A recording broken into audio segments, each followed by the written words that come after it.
Today, I want to share a bit about my keyboard collection.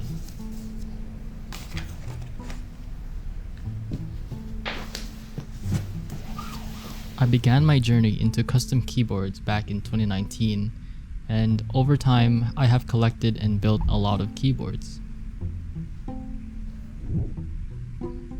Having all these keyboards, I often rotate them throughout the week. Or sometimes when I'm lazy, I just stick with the one I recently built. However, there's one keyboard I've consistently used at work for the past few years, and it's one I previously featured on this channel. For those who don't know, my daily driver at work has been the AFFILIATIONS ID80.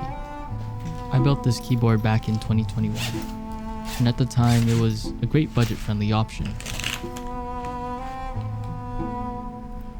It was also my first 75% keyboard, and it's the main reason why I love this layout so much.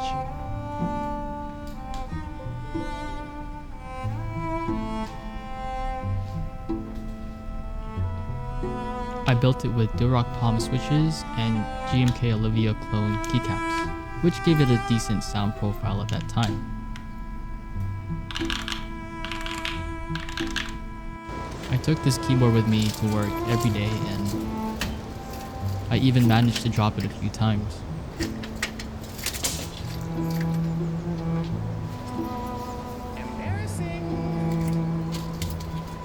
And with that being said, it has become clear that the ID80 is now outdated and no longer meets the current keyboard standards.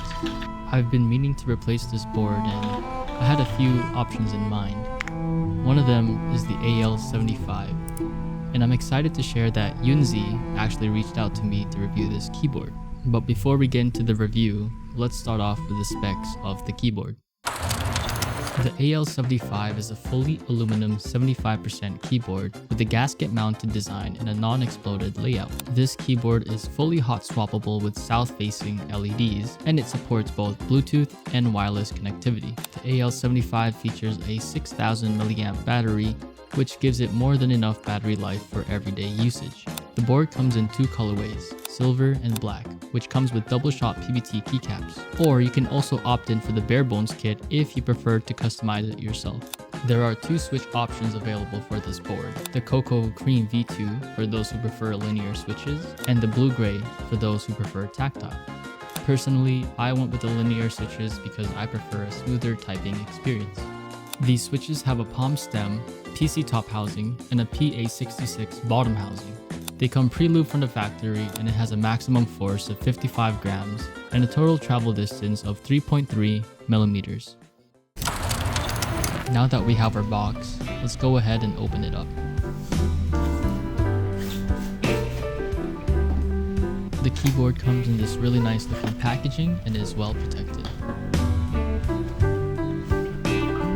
Inside of the box, you are greeted with the user manual, accessory box, and of course, the keyboard itself. We will first take a look at the accessory box.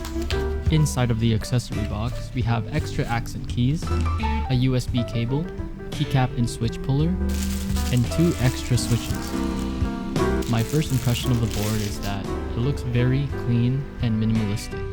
The aluminum case has a smooth finish, and it has an accent badge that contains the USB dongle. The sides of the board have a box unwedged design, which makes it look sleek and simple. The back of the board contains 4 small rubber feet with no visible branding, staying consistent with a clean aesthetic. With the unboxing and first impressions out of the way, let's take a listen to how it sounds fully stocked.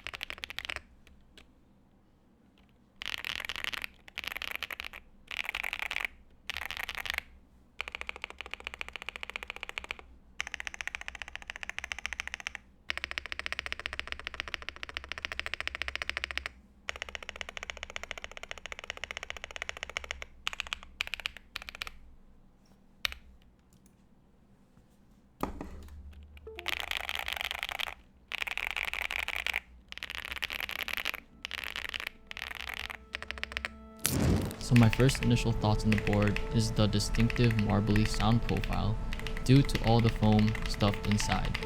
Usually when you stuff a lot of foam inside a keyboard, it leans towards like the thocky side, but I would say this one is leaning more towards the brighter side. I do think the stabilizers do need some more tuning, or you can just replace them with clip-in stabs if you're willing to upgrade. Taking it apart, you would only need to unscrew 8 screws at the bottom of the keyboard. One thing I don't like about this keyboard is how the case foam is basically stuck at the bottom of the PCB. It's not really stuck, but it's very sticky and it will leave some residue on the PCB. It can be frustrating, and if you're planning to modify this keyboard, this is something you might have to keep in mind. But for the sake of the video, I decided to just thug it out and peel the foam because I want to hear what it sounds like without foam and with case foam only.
So the real question is, who is this board for?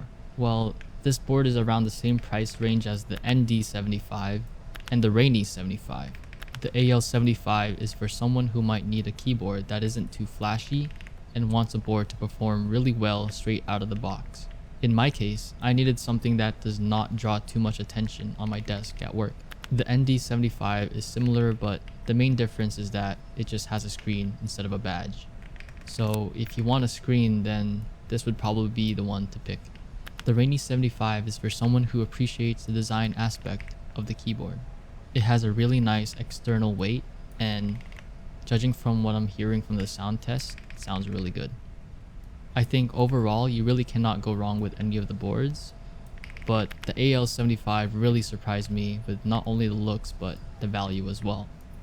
The pre-built comes in around 100 USD, and you can use my code NICK5 for a discount to save some extra cash. And if you made it this far into the video, thank you for watching, and please comment what you guys want to see in the future. I have another review on the way and I would love to hear some feedback. So yeah, thanks.